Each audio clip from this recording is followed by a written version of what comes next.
introduced myself in a while, so if you are new to my channel, my name is Amanda Richardson and I am a high school science teacher in South Carolina.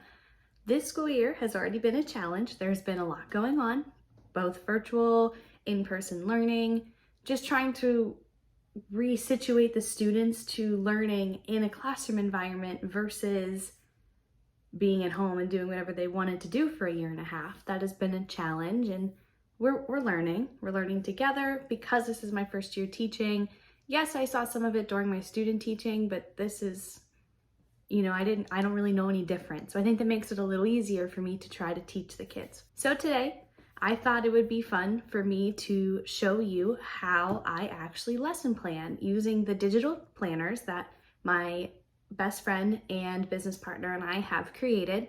If you are interested in these digital planners, because the school year has started, they are on super sale right now in our TPT store and our Etsy stores. I will link those down below. Also, if you like what you're seeing on this page, I would really ask that you subscribe to my channel. Shameless plug, it only helps me if you do so. So if you are enjoying this, make sure you like, comment with the video, and also subscribe to the channel. So without further ado, let's go through and see just how I lesson plan and what my thought process is and how I'm able to use the digital planner to create my weekly lessons. So this video, I'm just going to go through how I do these things. If you are interested in more about how to use the digital planner as a whole, I do have a video for that and I'll link it below. So the first thing that I do is I go to my favorite stickers page, and I'm going to look for the stickers that say CP Earth and Space Science and CP Biology. Fun fact, my class is actually called CP Earth Science, and I just never changed the sticker. So here we are.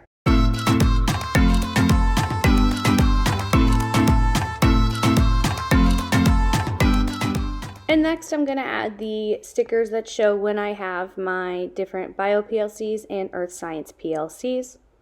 And then I'm going to add my weekly events. I know that we are going back into the building to go back to in-person learning on Thursday. I am so excited. So I will be writing that into the weekly events. All right, so now here's where my thought process kind of comes in. I'm going to take a look at Earth Science first. On Monday, we are taking a quiz. So we will be doing a Kahoot review. I love Kahoot reviews, and I give them some extra credit points for the top 5 players. So then we're going to take our little test. Now, I'm going to copy and paste that down to my other CP Earth and Space because we're doing the same exact thing. And on Monday in biology, we're starting a new unit. So we are starting our unit on transport. So I'll make sure I write that there just to remember this is where we're starting it. And I also like to think about how many days it is going to be total. So this we are testing on Friday, so it's going to be 5 days. Okay, now I'm going to head back up to Earth and Space Science. Our new unit starts on Tuesday. We are starting our solar system unit, which is why I thought the class was Earth and Space Science, but it is just called Earth Science. This I originally thought was going to be 7 days. You'll see me change it here in a second. But that's how I like to start thinking about how many days I have to fill and how I'm going to do this. So let's start with Earth Science on Tuesday. We know this is day 1. At this point, I'm going to write in what I think I'm going to be doing that day.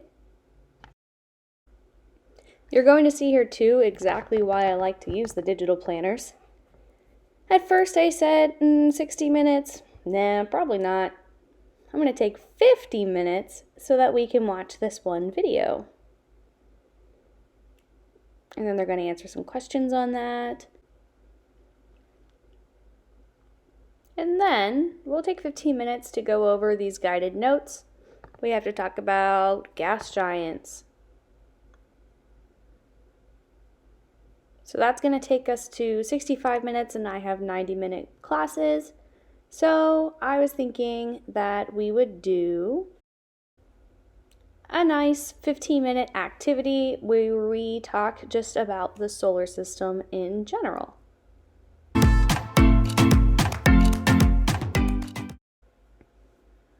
Then we'll head on to day 2, which is actually Wednesday, and I'll start to think about what I want to do here.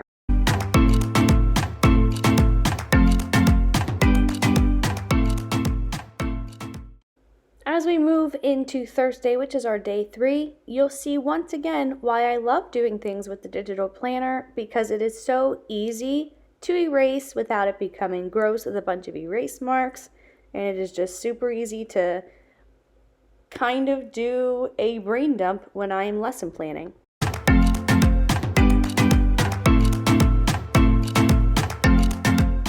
And the last thing that you'll see here is just me deciding what we are doing on Friday, which is day 4.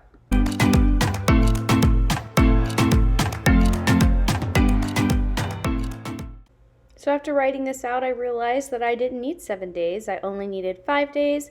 And I'm also going to put a little note to myself that next Monday we will be doing a Kahoot review and then taking a little quiz on the solar system.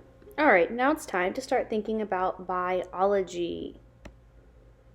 We've already established that it's going to be 5 days, so I'm going to start thinking about day number 1 and what I would like to do.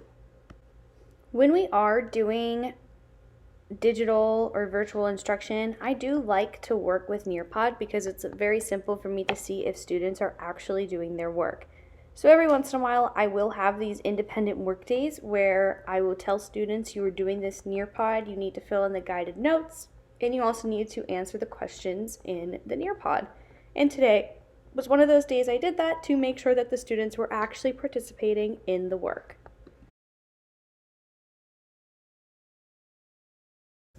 So because I did this day where the students are working on the Nearpod themselves, I know that on day 2 I am going to have to review some concepts so we can answer any questions that they may have had. I'm thinking that I will review Transport with a video. I really like the Amoeba Sisters videos. They do a really good job explaining the content, so we'll probably watch a video and answer some video questions together. That'll take about 20 minutes.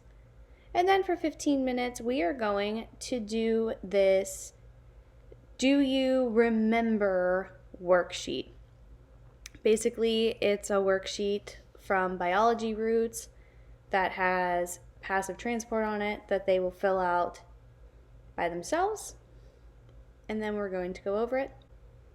And then lastly, we'll head into probably about 20 minutes to work on this osmosis review worksheet to make sure they understand osmosis. But that's only going to cover about 65 minutes, so I need to figure out what we're doing for the rest. I really like with the osmosis worksheet, like I said, we're going to do I do, we do, you do. There is a collaboration space on the class notebook, so we can work on it together and we can fill out the same page, which is really nice. So then for the last bit of time, we are going to work on active transport notes because up until this point, we have only talked about passive transport. We're also going to finish the Amoeba Sisters video and answer some more questions because the video covers active and passive transport. So moving on to day number 3, we're actually going to spend the majority of class time working on a osmosis virtual lab.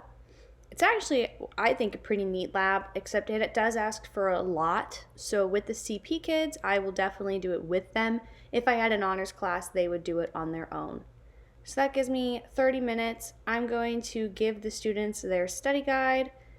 They can start to work on the study guide, and then we will go over it on Thursday, which will be day number 4. So like I said, the students are going to work on the study guide independently on Wednesday, which is day number 3. And then starting on Thursday, we'll spend about 30 minutes going over the study guide and making sure they understand how to differentiate between active and passive transport. And do you understand osmosis? Do you understand the words we've been going over, like hypo and hyper? And then we'll probably end class playing a Jeopardy review game so that they can get some bonus points for their team.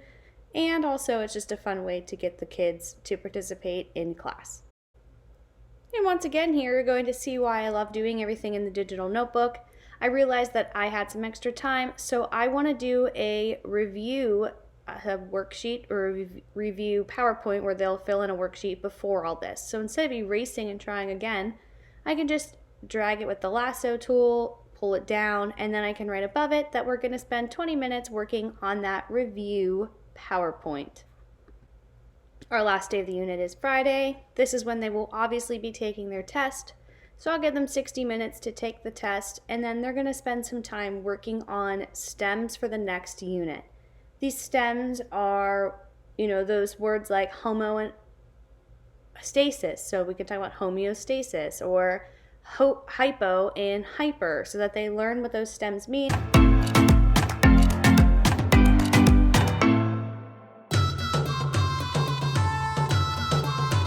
The last thing that I'll do when I am lesson planning is think about my planning periods and what I want to accomplish throughout the week in those planning periods to make sure that I'm taking as little work as possible home with me after school.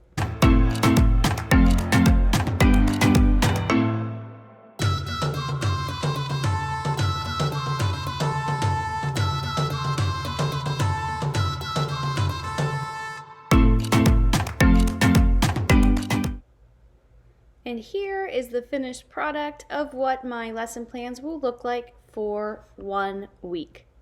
So that's just about it. A lot of just brain dumping, erasing, and trying again, which is why I love the digital platform so much. It is so easy to just click a button and erase really quickly before I continue on with whatever else my brain is processing at the time. Once again, if this is something you think you might be interested in, make sure you check out the links below to either our TPT store or our Etsy shop. I hope you really enjoyed this. I am enjoying making these videos for you, and I hope that you found this beneficial or useful to you as well. Thanks again for watching. Have a great rest of your week, and I will see you on Tuesday.